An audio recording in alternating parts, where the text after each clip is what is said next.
अस्सलामुअलैकुम and hello to all students. आज जो टॉपिक हम डिस्कस करने जा रहे हैं वो है स्ट्रक्चर ऑफ ए बैक्टीरियम। जैसा कि आप जानते हैं कि बैक्टीरिया जो हैं ये प्रोकैरियोट्स हैं। प्रोकैरियोट्स ऐसे जानदार होते हैं जिनमें बाकायदा डेफिनेट न्यूक्लियस नहीं पाया जाता।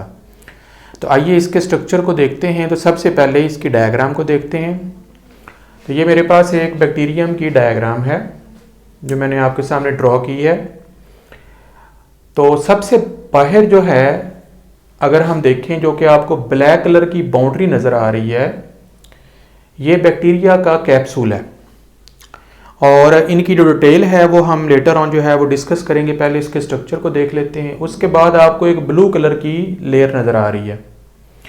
ये बैक्टीरिया का जो है ये स्लाइम है, सेल वॉल है, और सेल वॉल के अंदर की तरफ जो कि आपको रेड कलर की नज़र आ रही है ये है बैक्टीरिया की प्लाज्मा मेम्ब्रेन। तो इस तरीके से 4 लेयर्स हैं, 3 लेयर्स हैं जो कि यहाँ पर आपको नज़र आ रही हैं। एक चौथी लेयर भी है, वो मैंने बनाई नहीं है, वो बाद में बताऊँगा। तो सबसे आउटर लेयर जो है वो कैप्सूल है, उसके बाद जो इनर लेयर है वो सेल वॉल है, और फिर उसके बाद सबसे अंदर वाली लेयर जो है वो प्लाज्मा मेम्ब्रेन है। तो इस तरीके से 3 लेयर्स हैं। उसके बाद अगर आप इसके सेंटर में देखें तो हमें एक लिक्विड नज़र आता है जिसे साइटोप्लाज्म कहते हैं, जो कि आपको ब्लू कलर में नज़र आ रहा है। इस ब्लू कलर के साइटोप्लाज्म के अंदर इसके ऑर्गेनेलीज जो हैं वो मौजूद होते हैं। लेकिन ये याद रखिएगा कि प्रोकैरियोटिक सेल में या बैक्टीरिया के सेल में किसी किस्म का मेम्ब्रेन बाउंडेड जो ऑर्गेनेली है वो नहीं पाया जाता। तो सारे के सारे जो ऑर्गेनेली होंगे वो नॉन मेम्ब्रेनस होंगे। इसमें जो इम्पोर्टेंट है उसमें सबसे पहले तो है कि जो सेल मेम्ब्रेन है, प्लाज्मा मेम्ब्रेन है, वो अंदर की तरफ इन्वेजिनेट होती है और मीजोसोम बनाती है। इसके अलावा इसमें राइबोसोम्स पाए जाते हैं। इनकी डिटेल मैं थोड़ी देर के बाद डिस्कस करता हूँ। कुछ यहाँ पर आपको इंक्लूजन्स नज़र आ रही हैं। सेंटर में इसका डीएनए है, जिस हिस्से में पाया जाता है उसे न्यूक्लियोइड कहते हैं। इसके अलावा प्लाज्मिड जो है वो भी मौजूद होता है। इसके अलावा इसकी बॉडी के ऊपर फ्लैजेला भी मौजूद होते हैं जो कि लोकोमोशन के लिए इस्तेमाल होते हैं, और इसकी पूरी बॉडी के ऊपर छोटे छोटे फिलामेंटस अपेंडेजेस होते हैं जिन्हें हम पिलाई कहते हैं। तो ये ओवरऑल जो है वो इसका जनरल स्ट्रक्चर है बैक्टीरियम का। अब हम इन सारी चीज़ों को बारी बारी जो है वो डिस्कस कर लेते हैं। तो let's start with cytoplasm. Cytoplasm जो है ये आपको यहाँ पे ब्लू कलर का जो पानी है, लिक्विड है, पार्ट जो है वो नज़र आ रहा है, ये इसका साइटोप्लाज्म है। साइटोप्लाज्म को साइटोप्लाज्मिक मैट्रिक्स भी कहते हैं। इसमें वाटर होता है, साइटोसोल होता है, और उसके साथ साथ इसके जितने भी ऑर्गेनेली हैं वो इसके अंदर फ्लोट करते हैं। इसकी केमिकल कंपोजिशन जो है वो प्लाज्मा की तरह की होती है, जिसमें बहुत सारे इनऑर्गेनिक और ऑर्गेनिक आयंस जो हैं वो मौजूद होते हैं जो कि मुख्तलिफ केमिकल रिएक्शन में हिस्सा लेते हैं। अगर हम किसी बैक्टीरिया की जो सेल वॉल है वो सारी की सारी उतार दें तो everything present inside after sale wall जो है, जिसमें प्लाज्मा मेम्ब्रेन आ जाएगी, साइटोप्लाज्म आ जाएगा और उसके अंदर सारी चीज़ें आ जाएंगी, उसे हम प्रोटोप्लास्ट कह देते हैं। तो इस तरीके से साइटोप्लाज्म का बुनियादी फंक्शन ये होता है कि ये साइट प्रोवाइड करता है जहाँ पर बहुत सारे ऑर्गेनेलीज जो हैं वो मौजूद होंगे और बहुत सारे केमिकल रिएक्शन जो हैं वो इस सारे हिस्से में जो हैं वो टेक्स प्लेस होंगे। उसके बाद हम बात करते हैं सेल मेम्ब्रेन की या प्लाज्मा मेम्ब्रेन की। साइटोप्लाज्म के बाहर की तरफ यहाँ पर अगर आप देखें तो रेड कलर की जो आपको नज़र आ रही है ये प्लाज्मा मेम्ब्रेन है। थोड़ा सा मैंने इसको ऐसे कर देता हूँ। तो रेड कलर की जो है ये प्लाज्मा मेम्ब्रेन है। प्लाज्मा मेम्ब्रेन जो है ये बैक्टीरिया को प्रोटेक्ट करती है। अगर ये प्लाज्मा मेम्ब्रेन टूट जाएगी, डैमेज हो जाएगी, आप केमिकल के ज़रिए, एंटीबायोटिक्स के ज़रिए इसको तबाह कर देते हैं तो बैक्टीरिया की डेथ हो जाती है।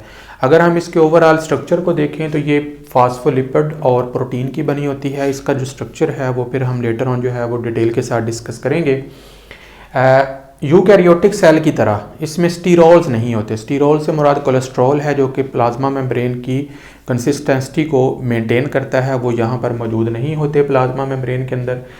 प्लाज्मा मेम्ब्रेन की फंक्शन की बात करें तो जैसे सेल मेम्ब्रेन यूकैरियोटिक सेल में चीज़ों की इनसाइड और आउटसाइड जो ट्रांसपोर्ट होती है उसको रेगुलेट करती है, इसी तरीके से बैक्टीरियल सेल के अंदर भी जो प्लाज्मा मेम्ब्रेन है ये चीज़ों की ट्रांसपोर्ट को रेगुलेट करेगी। इसके अलावा इसके अंदर कुछ एंजाइम्स होते हैं रेस्पिरेशन के लिए, वो भी इसकी मेम्ब्रेन के साथ साथ जो हैं वो अटैच होते हैं जो कि रेस्पिरेशन के लिए इस्तेमाल होते हैं। इसके अलावा हम देखते हैं कि कहीं कहीं ये प्लाज्मा मेम्ब्रेन जो है वो अंदर की तरफ इन्वेजिनेट हो जाती है और एक स्ट्रक्चर बना देती है जिसे मीज़ोसोम कहते हैं। मीज़ोसोम जो है इनके अंदर भी कुछ एंजाइम्स मौजूद हो सकते हैं, ये लैमिला की तरह भी हो सकते हैं, वेजिकल की शक्ल में भी हो सकते हैं, फिलामेंट की शक्ल के भी हो सकते हैं। इनके अंदर कुछ एक्जोसेलुलर एंजाइम्स होते हैं, कुछ रेस्पिरेटरी एंजाइम्स होते हैं और जो कि सेल की रेप्लिकेशन के लिए भी इस्तेमाल किए जा सकते हैं। इसके अलावा ये सारा जो चीज़ें हैं सेल मेम्ब्रेन की ये हमने देख ली हैं। इसकी डिटेल के साथ फिर हम दोबारा किसी नए लेक्चर में डिटेल के साथ इसको डिस्कस करेंगे।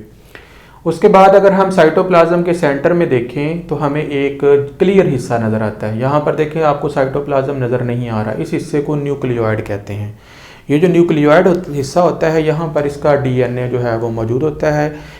इसका जो डीएनए है वो आमतौर पर सर्कुलर होता है और डबल स्टैंडर्ड डीएनए होता है और एक ही क्रोमोसोम होता है जो कि सेंटर में पड़ा होता है। इस हिस्से को न्यूक्लियोइड कहते हैं और जिस हिस्से में ये डीएनए मौजूद होता है उसे न्यूक्लियोइड कहते हैं, जो कि सिर्फ एक ही क्रोमोसोम पर मुश्तमिल होता है। इस हिस्से को क्रोमैटिन बॉडी भी कहा जाता है।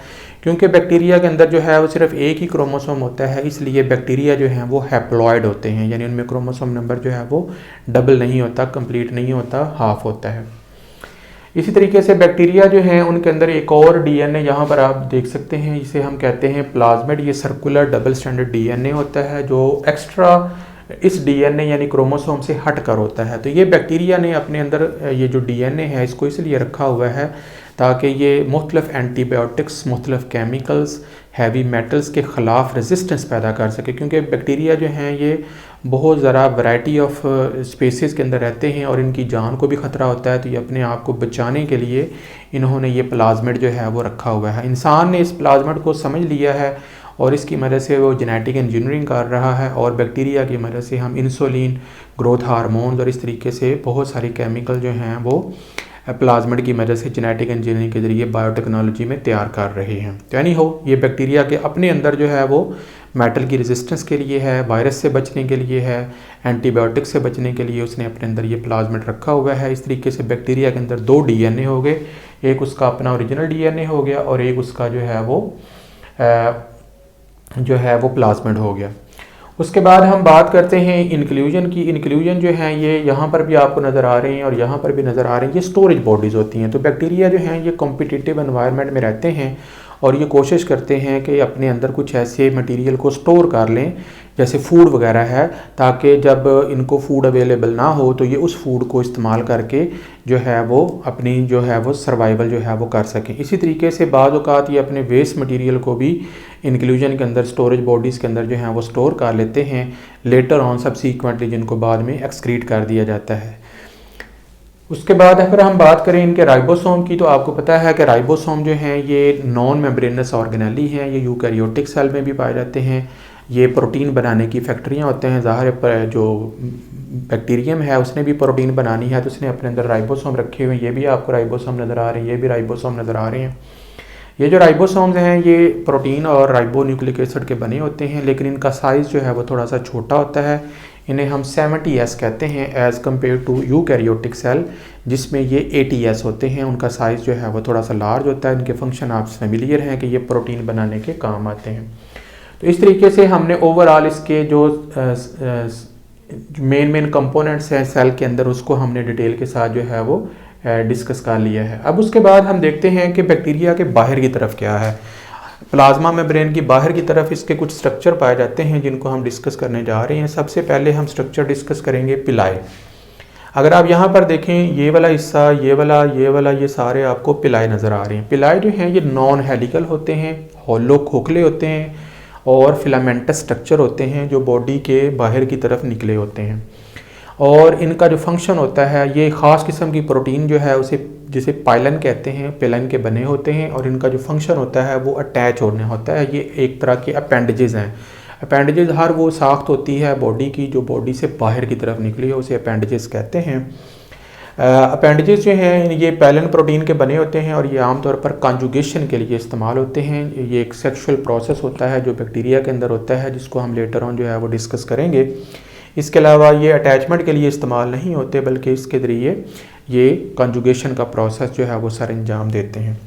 इसके तरह से अगर हम फिलामेंट की ही बात करें और अपेंडेजेस की बात करें तो इसकी बॉडी के ऊपर फ्लैजेलम भी होते हैं, लेकिन फ्लैजेलम के ऊपर मैं पूरा लेक्चर एक अलहदा से दूंगा क्योंकि ये स्ट्रक्चर थोड़ा सा कॉम्प्लिकेटेड है। इसके ऊपर हम डिटेल से बात करेंगे। ये बैक्टीरियम के फ्लैजेला हैं जिनकी मदद से ये लोकोमोशन करते हैं। इनकी बेस के ऊपर एक स्ट्रक्चर होता है जिसे बेसल बॉडी कहते हैं, जहाँ से ये ओरिजिनेट करते हैं। एनी हो फ्लैजेलम जो हैं ये फ्लैजिलन प्रोटीन से बने होते हैं और ये लोकोमोशन के दौरान इस्तेमाल होते हैं। We will discuss in detail later in the lecture. उसके बाद अगर हम प्लाज्मा मेम्ब्रेन के बाहर की तरफ चले जाएं तो आपको जो ब्लू कलर की मेम्ब्रेन नज़र आ रही है ये सेल वॉल है। सेल वॉल जो है ये बहुत सारे केमिकल से बनी होती है। ये बैक्टीरिया को प्रोटेक्ट करती है। ये ग्राम नेगेटिव भी होती है, ग्राम पॉजिटिव भी होती है। इसके ऊपर भी हम डिटेल के साथ लेक्चर जो है वो डिटेल के साथ जो है वो बाद में मैं आपको डिस्क्राइब करूँगा, क्योंकि ये भी एक वसी लेक्चर है। अगर हम सेल वॉल के बाहर की तरफ आ जाएं तो बैक्टीरिया जो हैं, क्योंकि इनको ये ख़तरा होता है कि ये डेड हो सकते हैं, इंसान भी इनको केमिकल्स के ज़रिए मारने की कोशिश करता है और भी बहुत सारे जानदार जो हैं वो बैक्टीरिया के ऊपर अटैक करते हैं। केमिकल जो है इन्हें डिस्ट्रॉय कर सकते हैं। तो ये अपने आप को बचने से बचाने के लिए इन्होंने अपने जिस्म के ऊपर एक प्रोटेक्टिव लेयर बना ली है। उन प्रोटेक्टिव लेयर्स की बात करें तो उसमें सबसे पहले नंबर पर कैप्सूल आता है। अगर हम सेल वॉल के बाहर की तरफ देखें तो ये जो ब्लैक कलर का आपको नज़र आ रहा है ये बैक्टीरिया का कैप्सूल है। ये जो कैप्सूल है ये पॉलीसेकेराइड या प्रोटीन का बना होता है, या सम टाइम दोनों चीज़ें जो हैं वो मौजूद हो सकती हैं। जिस बैक्टीरिया में कैप्सूल मौजूद होता है वो ज़्यादा जो है वो पावरफुल हो जाता है। उसको किल करना, उसको मारना, उसको खुश्की के ज़रिए ख़त्म करना बहुत मुश्किल हो जाता है। इस तरीके से ये जो कैप्सूल हैं ये अटैचमेंट के दौरान भी इस्तेमाल होते हैं। बैक्टीरिया इसकी मदद से कॉलोनीज़ बनाते हैं और कॉलोनी बनाकर एक दूसरे के साथ अटैच होकर ज़िंदा रहते हैं। कैप्सूल जो है ये फेगोसाइटोसिस से भी बचाता है, डेजिकेशन से भी बचाता है। मुख्तलिफ़ केमिकल जो हैं जो बैक्टीरिया को नुकसान पहुंचा सकते हैं उनसे भी महफूज रखता है। और इसके अलावा अगर आप सोप वगैरह इस्तेमाल कर रहे हैं ऑस्मोटिक लाइसिस होने से भी बैक्टीरिया को महफूज रखता है। और जिस बैक्टीरिया के अंदर ये मौजूद होगा वो ज़्यादा पावरफुल होगा। बाज़ बैक्टीरिया ऐसे होते हैं कि आप उनका कैप्सूल आसानी के साथ ब्रेक कर सकते हैं, लेकिन उन बैक्टीरिया ने अपने ऊपर एक और लेयर बना ली है जो यहाँ पे मैंने ड्रॉ नहीं की, लेकिन मैं अगर आपको बता दूँ तो वो यहाँ पर ऐसे लूज़ शीट की तौर पर जो है वो कैप्सूल के बाहर की तरफ मौजूद होती है। उसे हम स्लाइम कहते हैं।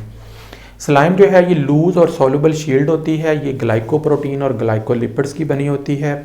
इसके अलावा ये इस बैक्टीरिया में ये मौजूद होगी, उसकी पैथोजेनिसिटी यानी बीमारियां पैदा करने की जो पावर है वो बहुत ज़्यादा इंक्रीज़ हो जाती है और वो ज़्यादा पैथोजेनिक हो सकते हैं, जिससे उनको किल करना, मारना बहुत मुश्किल होगा।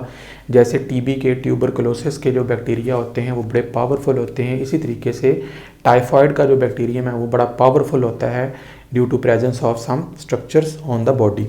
इस तरह से ये जो स्लाइम होता है ये एंटीबायोटिक से, सर्टेन केमिकल से, डेजिकेशन से, क्लोरीन, फ्लोरीन, आयोडीन वगैरह से जो आप मारने की कोशिश करते हैं उनसे अपने आप को ये महफूज रख लेते हैं। तो इस तरीके से आज हमने बैक्टीरिया के स्ट्रक्चर को ब्रीफली जो है वो डिस्क्राइब किया है। लेटर ऑन लेक्चर में हम इंशाल्लाह इसके जो हर एक पार्ट को डिटेल के साथ जो है वो डिस्कस करेंगे। तो hopefully will see you in the next lecture. अल्लाह हाफिज़।